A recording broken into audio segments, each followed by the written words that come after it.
বন্ধুগণ, আজকে আমার কাছে একটা বড়ই গুরুত্বপূর্ণ খবর আছে। আর কয়েকদিনের মধ্যেই মুর্শিদাবাদের নবাব বায়ু পরিবর্তন করতে আমাদের রাজ্যে আসছেন। নবাব? মুর্শিদাবাদের নবাব? প্রচন্ড খেয়ালি মানুষ, কখন যে হঠাৎ করে কি চেয়ে বসবেন কিছুরই ঠিক নেই। আমাদের খুব সাবধানে ওনার যত্ন করতে হবে কিন্তু। হ্যাঁ, তাছাড়া উনি রাজসভায় আসবেন না, রাজধানীর উত্তর দিকে যে বিশাল অরণ্য আছে তার পাশে ছাউনি ফেলবেন আর শিকারও করবেন। নবাবের আরাম বিরামের যাতে কোনো ত্রুটি না হয় সেজন্য আমরা সবাই সজাগ থাকব। আমি নিজে সব ব্যবস্থার তদারকি করব। আমোদ প্রমোদ, ভালো ভালো খাবার, সব কিছুর ব্যবস্থা রাখতে হবে। মহারাজ, খাবারের কথাই যখন উঠলো তখন একটা কথা জিজ্ঞাসা না করে পারছি না। ওহ, আবার কি কথা? বলে ফেলো, বলে ফেলো। মহারাজ, নবাব সাধারণত গোমাংসই খুবই পছন্দ করেন, কিন্তু এটা তো হিন্দু রাজ্য, এখানে গোমাংস তো পাওয়াও যাবে না। কিন্তু নবাব যদি জেদ ধরেন। খুবই গুরুত্বপূর্ণ প্রশ্ন করেছো মন্ত্রী। সেক্ষেত্রে আমাদের নবাবকে উত্তম রূপে খাসি আর মোরগের মাংস খাইয়ে মন ভরাতে হবে। এছাড়া আর উপায় কি? হ্যাঁ, আর তাতেও উপায় না হলে হাতের কাছেই তো আছে আমাদের কৃষ্ণনগরের বিখ্যাত সরপুরিয়া রাজভোগ। এর সাথে আর গন্ধে নবাব গোমাংসের কথা ভুলেই যাবে। ঠিক বলেছো গোপাল, নবাবের এমন খাতিরদারি করতে হবে যাতে সাপও মরে আর লাঠিও না ভাঙে। তাহলে আপনারা এবার তৈরি হয়ে নিন, আজ থেকেই কাজে লেগে পড়ুন, আর একদম সময় নষ্ট নয়।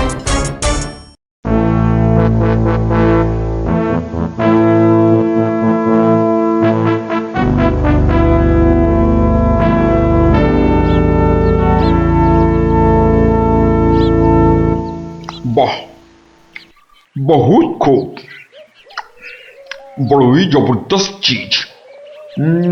কি নাম বললেন এই খাবারের? আগে হুজুর, সরপুরিয়া আমাদের রাজ্যের সব থেকে জনপ্রিয় মিষ্টি। তা আমাদের বাবুর্চিকে শিখিয়ে দিলে সে এরকম জবরদস্ত জিনিস নিশ্চয়ই পাকাতে পারবে। নিশ্চয়ই জাহাপনা। তাছাড়া মোগলাই খানার সাথে সরপুরিয়া বেশ ভালোই লাগবে বোধহয়। ভালোই লাগবে, আর তার সাথে একটু মোগলাই গরম মশলা মেশালে স্বাদ আরো বেড়ে যাবে। মিষ্টিতে গরম মশলা? বাবার জন্মেও শুনিনি। কিছু কি আপনি বলতে চাইছেন? না না না না না না, মানে আপনার ভাবনা খুবই ভালো হুজুর। আমাদের ময়রা আপনার বাবুর্চিকে সব শিখিয়ে দেবে। কি হলো, বাইরে এত গোলমাল কিসের? একবার দেখো তো। গেলুম বাবারে, মেরে ফেললে, দিয়ে দিলে রে। এ কি অবস্থা হয়েছে তোমার? কে এমন করলো? হুজুর ষাঁড়, ছাউনিতে ষাঁড় পড়েছে হুজুর, ষাঁড়।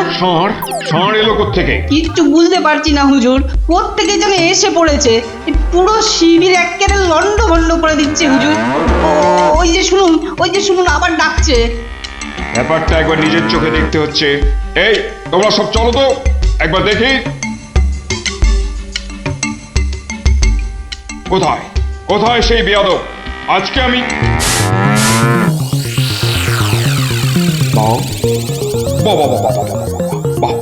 বহুত খুব, কি চমৎকার ষাঁড়, কি নধর দেহ, যেন তেল চুইয়ে পড়ছে। একবারে জবরদস্ত গোস্ত। হুজুর, আমরা সবাই মিলে এখনই ওটাকে তাড়িয়ে দিচ্ছি। এই না, তাড়িও না, ইসকো পাকড়ো। পাকড়ো মানে? কি সুন্দর শরীর, চমৎকার মাংস হবে। বেটাকে ভালো করে ধর, আর শুনে রাখ, কাল এই ষাঁড়টাকেই জবাই করে আমার খানা পাকানো হবে।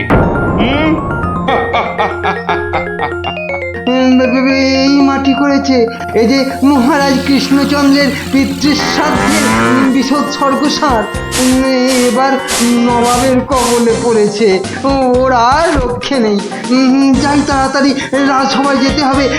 খবরটা শুনলে মহারাজ নির্ঘাত মূর্ছা যাবেন। জাহাপনা, এবার আমাকে বিদায় দিন। রাজসভায় যেতে হবে, অনেক কাজ পড়ে আছে। হ্যাঁ, এবার আপনি আসুন। আর আগামীকাল আমি এখানে একটা বিরাট ভোজসভার আয়োজন করছি। কাল তাই আপনাদের মহারাজকে এখানে আসতে বলবেন। রাজাকে কাল আমি আদা দিয়ে ষাঁড়ের কোরমা খাওয়াবো, বুঝলেন? ঠিক আছে, সেলাম হুজুর। আদাব। আদাব আদাব। হ্যাঁ, আদা দিয়ে কোরমা হবে কাল।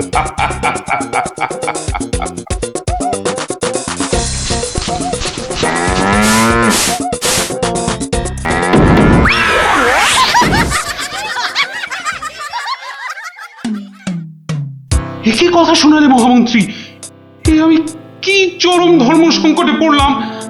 আমার পিতা শ্রাদ্ধে উৎসর্গ করে ষাঁড়টাকে ধর্মের নামে ছেড়ে দিয়েছিলাম। বৃষোৎসর্গের বৃষ মারা পড়লে যে আমার পিতৃপুরুষ নরকে যাবে। কিন্তু নবাবের হাত থেকে ওকে উদ্ধার করার উপায়ই বা কি? নবাব যাকে খেতে চাইছেন তাকে ছিনিয়ে আনার চেষ্টা মানে তো রাজদ্রোহ বই তো কিছু নয়। তাই তো। ওরে বাবা, সর্বনাশ হয়ে গেল, সর্বনাশ হয়ে গেল। হিন্দুর নগরে গো হত্যা হলো। আমার পিতৃপুরুষের নরকবাস হবে। কোনো উপায় নেই ঠেকাবার। যত সব বদমাইশ নবাব। আমাদের এ কি সর্বনাশ হলো, কি সর্বনাশ হলো! থামুন, বিপদের সময় একটা বুদ্ধি দেওয়ার নাম নেই। আবার নাকি কান্না কাঁদতে লেগেছে। সবাই সবাই একদম চুপ করে থাকবেন। আমাকে আমাকে একা ভাবতে দিন তো। দেখি দেখি কোনো শেষ রক্ষা করতে পারি কিনা। আগে মাফ করবেন মহারাজ, আমার উপর ভার দিলে আমি ষাঁড়টাকে নবাবের কবল থেকে খালাস করে আনতে পারি। কার সাথে টক্কর দিতে হবে বুঝতে পারছো? এ হলো স্বয়ং মুর্শিদাবাদের নবাব। আমার উপর ভরসা রাখুন মহারাজ, আমার জেদ তো আপনি ভালো করেই জানেন। তুমি বোধহয় নবাবকে ঠিকভাবে চেনো না। নবাবের মতো বদরাগী লোক রসিকতায় ভোলেন না। আপনাদের নবাবও কিন্তু আমাকে সম্যকভাবে চেনেন না। আপনি বলুন না মহারাজ, আমার দৌড় ওনার জানা আছে কি? তুমি ঠিক কি করতে চাও? আমি তো কিছুই ভেবে কুল পাচ্ছি না। আপনি শুধু একটা ছোট্ট কাজ করুন। ছোট্ট কাজ? ছোট্ট কাজ কিরকম? শুনুন মহারাজ, আর আপনি নবাবের নামে একখানি পত্র পাঠান। আমার কথা বলুন বলুন বলুন বলুন, আপনি আমাকে পাঠাচ্ছেন। তোমাকে পাঠাচ্ছি? কেন? কেন? স্রেফ নবাবের মনটা একটু ফুরফুরে করে দেবার জন্য আপনি আমাকে পাঠাচ্ছেন। গোপাল, আমার কিন্তু ভয় করছে। তুমি কাজ হাসিল করতে পারবে তো? ধরে নিন আপনার ষাঁড় আপনি ফেরত পেয়ে গেছেন। দেখুন এবার আপনার গোপালের খেল দেখুন। বেশ, তোমার কথা মতোই কাজ হবে।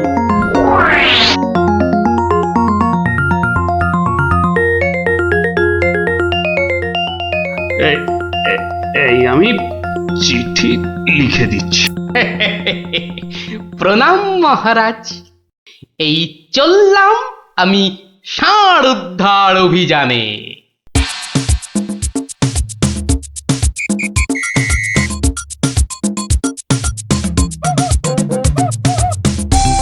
সেলাম হুজুর, আপনার চরণে এই দাসের শত কোটি সেলাম। আরে, এ কে উজির? জাহাপানা, এ হলো গোপাল ভাঁড়, মহারাজ কৃষ্ণচন্দ্রের সভার একজন রসিক লোক। নবাবের দিল খুশ রাখবার জন্যেই রাজাজি একে পাঠিয়েছেন। দিলখুশ? বেশ বেশ। গোপাল, তোমার নাম আমি শুনেছি বটে। ঠিক আছে, তুমি আমার দিল খুশ করে দাও। হ্যাঁ, মাফ করবেন জাহাপনা, আমি এসেছিলাম আপনার দিল খুশ করার জন্য, কিন্তু এখানে এসে আমার দিল নাখুশ হয়ে গেল হুজুর। কেন কেন কেন কেন?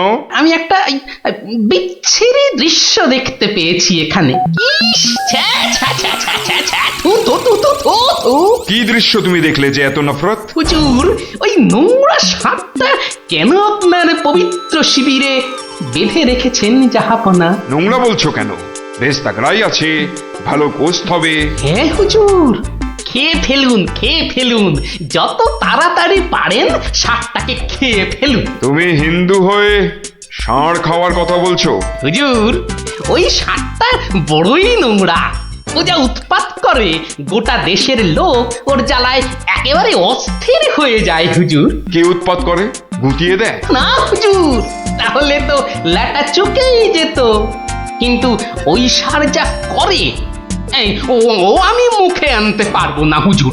রামো রামো ওয়াক ওয়াক, থু থু থু। আরে বলেই ফেলো না, কি কাজ করে? কি আর বলবো জাহাপনা, ওর জ্বালায় মাঠে কারোর বড় বাইরে করার উপায় নেই। কেন কেন কেন? কেন বলবো?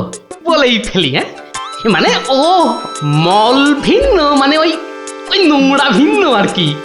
আর কিছুই খায় না, মানে ওই গু খেকো সাপ। গু খেকো ষাঁড়? হুজুর, সাপটা ওই গুয়ের লোভেই মাঠে মাঠে ঘোরে। কোনো লোককে মাঠে বসতে দেখলেই হলো তাকে গুটিয়ে একেবারে তুলে দিয়ে তুলে দিয়ে? তার ময়লাটা খেয়ে ফেলে।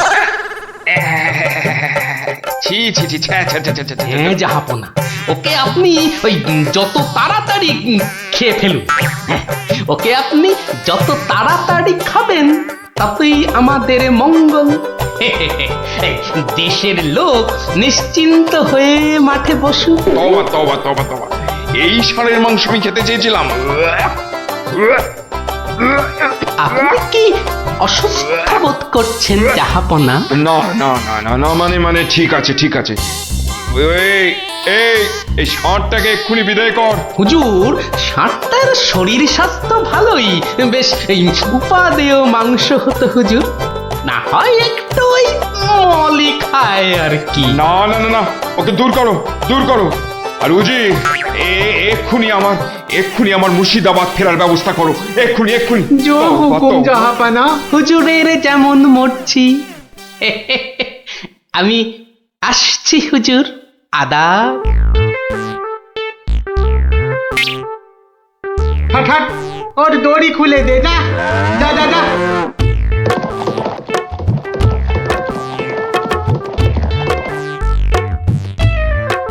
ধন্য ধন্য তুমি গোপাল, চমৎকার চমৎকার তুমি। ভাবা যায় না, তুই আজ আমাকে ধর্ম সংকট থেকে বাঁচালে। মন্ত্রী মন্ত্রী, গোপালকে 2000 টাকা পুরস্কার দাও এক্ষুনি। মহারাজের জয় হোক। ব্যাস, নবাব ষাটটাকে ছেড়ে দিয়ে মুর্শিদাবাদ পালালেন, আর আমাদেরও ঘাম দিয়ে জ্বর ছাড়লো। তোরা সব খুশি তো? হ্যাঁ, এবার তাহলে আমি রাজসভায় যাই। কাল কিন্তু আর একটা গল্প বলতে হবে। আচ্ছা বাবা, আচ্ছা, বলবো বলবো।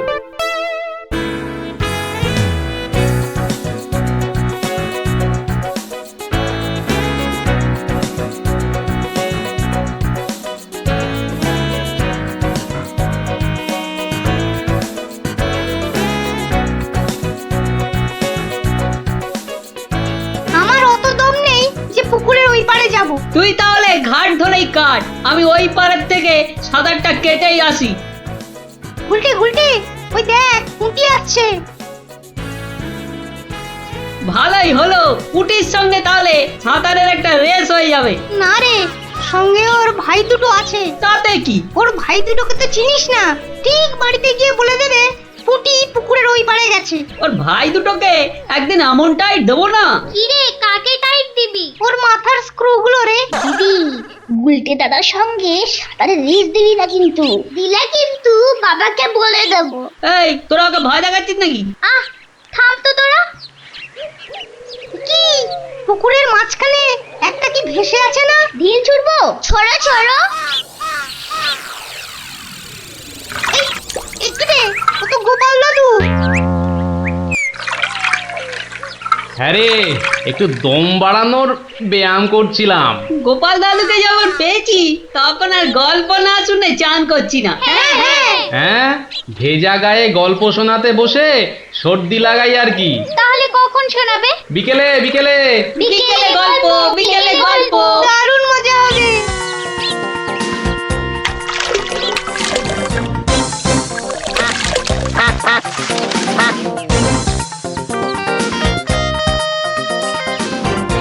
গোপাল দাদু আজ বড্ড দেরি করছে। ওরে সবুরে মেওয়া ফলে। ঠিক বলেছিস। আচ্ছা পুটি, তুই বইয়ের ওই প্রবাদ বাক্যের জায়গাটা খুব ভালো করে পড়েছিস না রে? আওয়াজ শুরু করলি তো, সব সময় পড়া পড়া। ওই তো গোপাল দাদু। দাদু, আমরা তোমার জন্য কখন থেকে বসে আছি। বসে বসে কুমুদ ধরে গেল। চল চল চল, আর দেরি না করে শুরু করি তাহলে গল্প।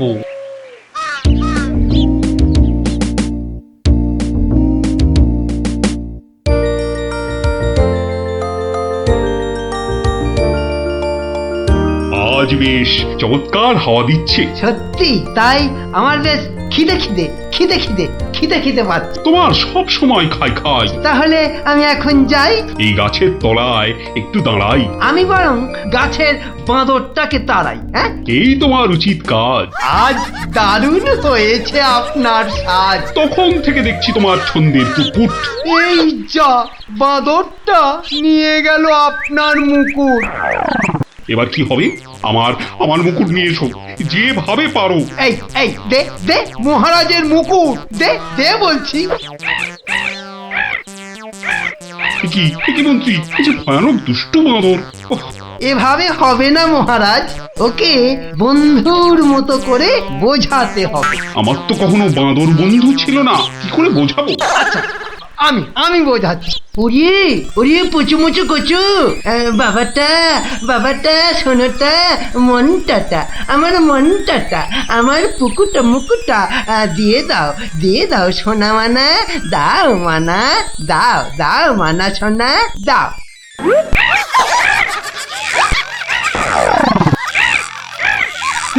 এই যে তোমাকে ভেঙাচ্ছে মন্ত্রী। তাই তো মনে হচ্ছে। তবে রে, এবার ঢিল ছুরি, হ্যাঁ ছুরি। এ কি বাচ্চাদের ঢিল ছোড়াছুড়ি হচ্ছে মন্ত্রী? যেভাবে হোক আমার মুকুট এনে দাও, আর কেউ এখানে এসে পড়ার আগে। কি মুশকিলে পড়লাম, এবারে কেউ এসে না পড়ে। মন্ত্রী, গোপাল না ওটা? যেখানে বাঘের ভয় সেখানেই সন্ধে হয়। তুমি কি গোপালকে বাঘ মনে করছো নাকি? না না, বলছি গোপালের চোখে এই ঘটনা পড়লে লজ্জার আর শেষ থাকবে না। তার বলতে শেষে কিনা মহারাজের মুকুট বাঁদরের মাথায়।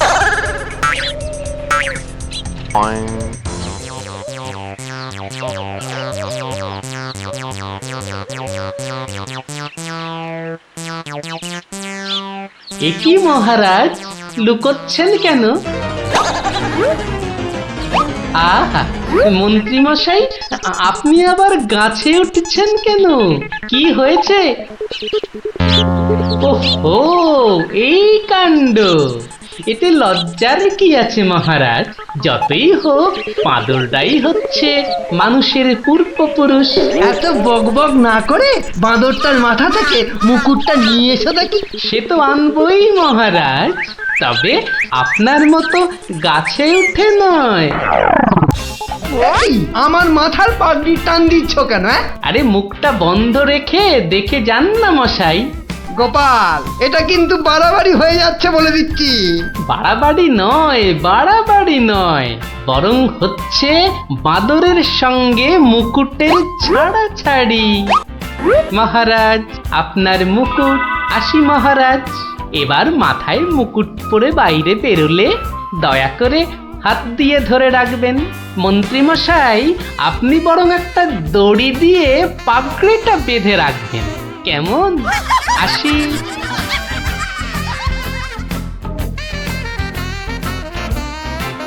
কিভাবে গোপাল বলল দেখলেন মহারাজ? শুধু দেখিনি মন্ত্রী, শুনেওছি। এর একটা বিহিত করতেই হবে। তুমিও ভাবো আর আমিও ভাবি।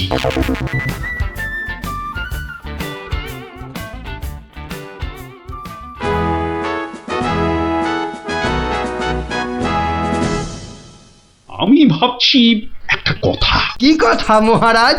আচ্ছা, গোপাল এখনো আসেনি তো? না মহারাজ। তাহলে বলি শোনো, একটা দারুণ বুদ্ধি মাথায় এসেছে। বলে ফেলুন মহারাজ। বলবো তো বটে, তো ভাবছি। আবার কি ভাবছেন মহারাজ? ভাবছি যা ভেবেছি তাতে গোপাল জব্দ হবে তো? তা যা বলেছেন মহারাজ, আসলে গোপাল হচ্ছে পাঁকাল মাছের মতো। এই ধরবেন ও দেখবেন সুরুত করে পিছলে বেরিয়ে গেছে। তাই ভাবছি, মানে শেষ রক্ষা হবে তো? আবার ভাবছেন মহারাজ? না না, অনেক ভেবেছি, আর একদম ভাববো না। তাহলে মহারাজ যা ফোন দিয়ে এঁটেছেন সেটা কি করবেন? তোমার উপর প্রয়োগ করে দেখাবো যত সব। আগে গোপালকে আসতে দাও, তারপর আস্তে আস্তে সইয়ে ওকে আমি জব্দ করব। ও হো হো হো, গোপালের কথা ভেবে না আমার এখনই দারুণ আনন্দ হচ্ছে। কি নিয়ে মহারাজ মন্ত্রীর কানে গুজুর গুজুর করছেন? দেখতে হচ্ছে।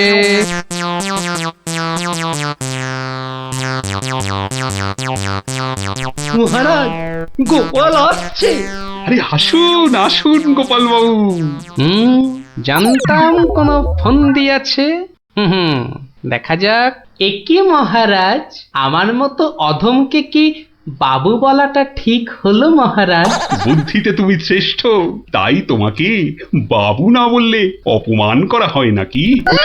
গোপালের মান তার আবার অপমান? ঢং। মহারাজ, এই ছোট্ট একটা বলের মতো মানুষের যখন মানই নেই, তখন আবার অপমানের কথা আসছে কেন? ইস, তোমার যখন পছন্দ নয় তখন তোমাকে গোপাল বাবু বলবো না, কিন্তু তাহলে কি বলবো? কেন মহারাজ? ও তো আমাদের শুধু গোপাল নয়, একেবারে নাড়ু গোপাল। বাবা মন্ত্রী, এই এতক্ষণে একটা ঠিকঠাক কথা বলেছ। নাড়ু গোপাল? তা বাবা নাড়ু গোপাল, কাল রাতে একটা স্বপ্ন দেখেছি, আর সেই থেকে আমার ভাবনার আর শেষ নেই। কেটে গেছে তো কালকের রাত, স্বপ্ন তাহলে আপনার নষ্ট ভাত। স্বপ্নটা যে মনের কোণায় বারবার উঁকি মারছি। তাহলে মনের কোণের দরজাটা বন্ধ করে দিন। বলছো বটে, কিন্তু তোমায় যে না বলে স্বস্তি পাচ্ছি না। তবে ঝেড়ে কাশুন মহারাজ। মহারাজের সর্দি হয়েছে নাকি যে ঝেড়ে কাশতে বলছো? মানে? মানে ওই স্বপ্নটাকে আর উঁকি মারতে না দিয়ে পুরোপুরি বাইরে আসতে বলুন। ও হরি, এই ছিল মনে? ও, তুমি তাহলে আমার স্বপ্নটা কি তা জানতে চাইছো? ভেবে দেখো গোপাল, শব্দ শুনে যদি সবাই হাসে তাহলে কিন্তু লজ্জা পেতে পারবে না। আমার নাম গোপাল, লজ্জা করার আছে কি আমার কপাল? শুরু করুন মহারাজ, শুরু করুন। স্বপ্নটা হলো? একটুখানি মহারাজ। কি হলো? কিছু না মহারাজ, আসলে এটা তো স্বপ্ন, তাই চোখ খুলে শুনলে ঠিক বুঝতে পারবো না। তাহলে কি করে শুনবে? তাই আমি চোখ বুজে আরাম করে শুয়ে মহারাজ। তাহলে শুয়ে পড়ো। যতই হোক আপনি স্বপ্ন দেখেছেন পালঙ্কে শুয়ে, তাই বলছি ওই নিদেন পক্ষে অন্তত একটা খাটে যদি পেতাম। যত সব। এই, কে আছো? একটা খাট নিয়ে এসো।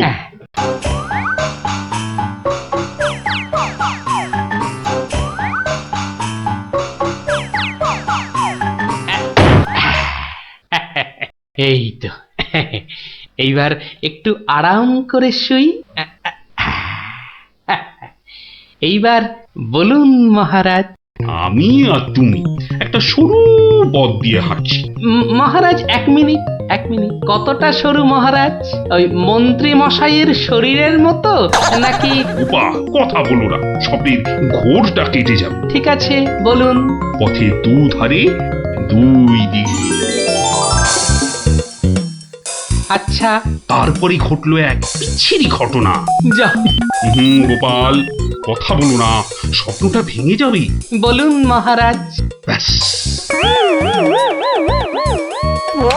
আমরা পড়ে গেলাম। কোথায় মহারাজ? আপনি কি পড়েছেন? তাহলে আপনিও কথা না বলে চুপ করে শুনুন। একসাথে তো মহারাজ। না না, তুমি একটা দিঘিতে আর আমি অন্যটাতে। আপনি যেটাতে পড়লেন সেটা ছোট না বড়? আহ গোপাল, কথা না বলে শোনো। বাহ, এই না হলে আমার মন্ত্রী, যেন আমি যন্ত্র আর তুমি যন্ত্রী। ছোট বড় জানি না, শুধু এটুকু দেখলাম আমি যেটাতে পড়লাম সেটা ক্ষীরের দিঘি, আর তুমি যেটাতে পড়লে সেটা হলো গুয়ের। বলেন কি মহারাজ, গোপাল একেবারে গুয়ের দিঘিতে? তাই তো বলছি, কি বিচ্ছিরি ব্যাপার। গোপাল এবার মোক্ষম জব্দ। গো কথাটা শুনতে ভারী মন্দ। একে একটা অন্য নাম দিলে হয় না মহারাজ? দিনা সভাকবি, আমারও কেমন গু নামটা কানে বড্ড লাগছে। তাহলে বরং বলি, গোপাল গিয়ে পড়িল মলের দিঘিতে। মলের দিঘিতে? আচ্ছা মহারাজ, মল কি নরম ছিল না শক্ত? নরম না শক্ত? গোপালই ভালো বলতে পারবে যে মলটা কিরকম ছিল। ব্যাস, এরপরেই আবার ঘুম গেল ভেঙে। কই গোপাল, এবার চোখ খোলো, মহারাজের স্বপ্ন যে ভেঙে গেল। কি গোপাল, একেবারে চুপ মেরে গেলে যে। লজ্জায় গোপালের মুখ চোখ সব বন্ধ। আমার স্বপ্ন যে এখনো শেষ হয়নি মহারাজ। তাই নাকি? হয়েছে গোপাল, হয়েছে। গোপাল, তুমি এইবার মহারাজের কাছে দারুণ জব্দ হয়েছো। ওঠো ওঠো, লজ্জার মাথা খেয়ে এবার বাড়ি যাও। এইবার আমার স্বপ্নটা ভাঙলো। মানে মহারাজ, কাল ভোরে আমিও একটা একই রকম স্বপ্ন দেখেছি, বলো? কিন্তু আমার স্বপ্নটা একটু বড়, তাই স্বপ্নটা শেষ হবার জন্য একটু অপেক্ষা করছিলাম মহারাজ। আর জানেন তো মহারাজ, ভোরের স্বপ্ন সব সময় সত্যি হয়। তাই? তাহলে বলো, তুমি আর কি দেখেছো? মহারাজ, আমরা তো দুই দিঘিতে পড়লাম, আর তারপর তারপর কি? তারপর কি? দুজন দিঘি থেকে উঠে পড়লাম। তখন মহারাজের গা ভর্তি ক্ষীর আর আমার গা ভর্তি থুরি থুরি ময়লা, কিন্তু ওই পরিষ্কার করব সেরকম জল কোথাও নেই মহারাজ। তখন কি করলে? তখন আর কোনো উপায় না দেখে আমরা দুজনে দুজনার গা চাটতে থাকলাম মহারাজ। মানে খুব পরিষ্কার। আমি মহারাজের গায়ের ক্ষীর চাটতে থাকলাম, আর মহারাজ আমার গায়ের ময়লা চাটতে থাকলেন। কি দৃশ্য! ব্যাস, আমার ঘুম ভেঙে গেল মহারাজ। কি বলছো কি গোপাল? যা দেখেছি মহারাজ, স্বপ্নে তাই বলছি। সবাই আমার দিকে কি দেখছো? কি দেখছো তোমরা? যাও, আজকের মতো সভা পণ্ড। কেমন জব্দ এবার গোপালের সঙ্গে পাঙ্গা? বোঝো কেমন করলাম চাঙ্গা?